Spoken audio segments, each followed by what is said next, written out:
Hi, it's Brandon here from ThirstGym.com. Today we're talking about an exercise called the kettlebell saw plank. All right, for this exercise, you're gonna need a little bit of space and a kettlebell. Ideally, the surface that you're gonna be on will allow that kettlebell to slide and move. Now, if you happen to be on a surface that doesn't have that, you can try a furniture slider and that might let it slide as well. Or you can put a towel on a hard surface underneath the kettlebell and that will also let it slide. Either of those options work pretty well.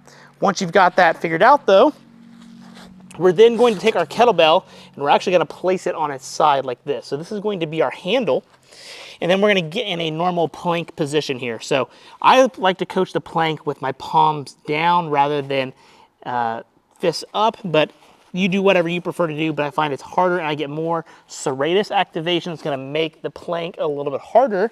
And then from this position, when I'm in my plank, I'm now going to grab this kettlebell, okay? And I'm gonna hold it in this position. From my plank position, I'm gonna take the kettlebell and I'm going to push and then bring it back. Push and bring it back. Trying to tripod hard off this away arm. And while I'm doing this, I'm essentially in a 3-point stance, ensuring that my pelvis stays nice and neutral. I'm not turning towards one side. I'm not extending this way. I don't have my butt up super high in the air. I'm owning a nice neutral position as I hold that kettlebell. And I'm just sawing the ground as I'm doing it. And then I would just switch sides and do the same thing. Sawing back and forth, owning that position.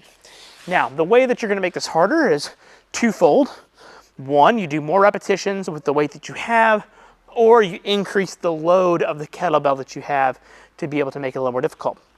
So, my recommendations, because you're gonna have to do both sides, I really think 6 to 10 reps on each side is a sweet spot of getting enough time and attention in your plank position, but at the same time, getting that shoulder to work and prevent that rotation and extension at the same time.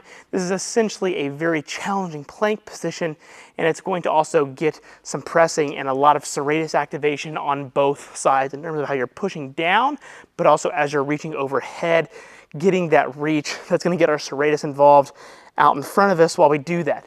Now, the only limitation to this exercise is if somebody has cranky shoulders or issues getting overhead or doing overhead activities, this may not be the best exercise for them because you are actually pressing overhead, even though your hand is in a neutral position, which generally makes it a little bit safer to do that.